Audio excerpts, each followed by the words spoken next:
முதல்வர் ஸ்டாலின் என்னமோ துண்டு சீட்டை பார்த்துக்கிட்டே தப்பு தப்பா பேசுவாரு. அந்த முதல்வரை தவிர மீதி அமைச்சர்கள் எல்லாம் எப்பவுமே தப்பு தப்பா அசிங்கமா பேசுவாங்க. ஏன்னா திமுக மக்களை மதிக்காது, பெண்களை மதிக்காது, பெண்மையை மதிக்காது. தேர்தலுக்கு முன்னாடி என்ன சொன்னாங்க திமுக? எல்லா பெண்களுக்கும் 1000 ரூபாய் தருவோம்னு சொன்னாங்க. ஆனா தேர்தல் முடிஞ்ச உடனே குடும்ப தலைவிகள்லயே தகுதியான குடும்ப தலைவிகள், தகுதி இல்லாத குடும்ப தலைவிகள் பிரிச்சுட்டாங்க. இன்னைக்கு உங்க புருஷன் உங்களுக்கு நல்ல குடும்ப தலைவின்னு சர்டிபிகேட் கொடுத்தா பத்தாது. ஸ்டாலினும் ஸ்டாலினோட அரசாங்கமும் நீங்க நல்ல குடும்ப தலைவியா இல்லையான்னு சர்டிபிகேட் தரணும். சமீபத்தில் அண்ணா யூனிவர்சிட்டியில ஒரு பிரச்சனை நடந்தப்போ இந்த திமுக அரசாங்கமே அசிங்கப்பட்டு போச்சு. அவங்களோட கையாலாகாத தனத்தை மறைக்க உடனே திடீர்னு ஹிந்தி எதிர்ப்பு போராட்டம்னு கிளம்பிட்டாங்க.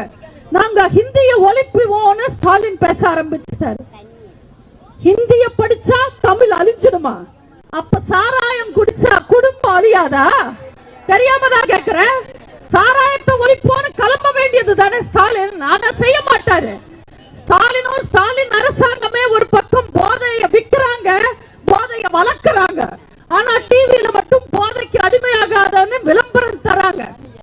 இவங்க எல்லாம் மக்களை ஏமாத்துறாங்க. பெண்கள் மேல அக்கறை கிடையாது. பேய்கள் அரசாண்டா பிணம் தின்னும் சாத்திரங்கள்னு ஒரு பழமொழி இருக்கு. முதலமைச்சரே பெண்களுக்கு எதிராக நடக்கும் போது அவர்கிட்ட இருக்கிற அமைச்சர்கள் மட்டும் வேற எப்படி இருப்பாங்க?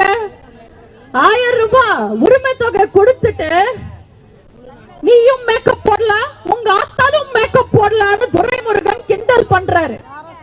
வீடு எடுத்து சேகர் பாபு கிட்ட நியாயம் கேட்ட பெண்களை பார்த்து பிரஸ் இருக்கான்னு பாக்குற, இல்லன்னா நான் வேற மாதிரி பேசுவேன்னு மிரட்டுறாரு சேகர் பாபு.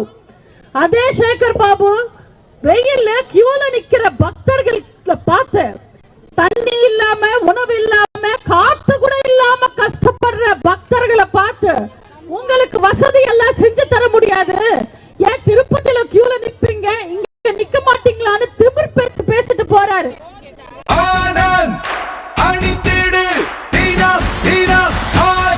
ஆனந்த் ஒரு சுகமான உள்ளாடை.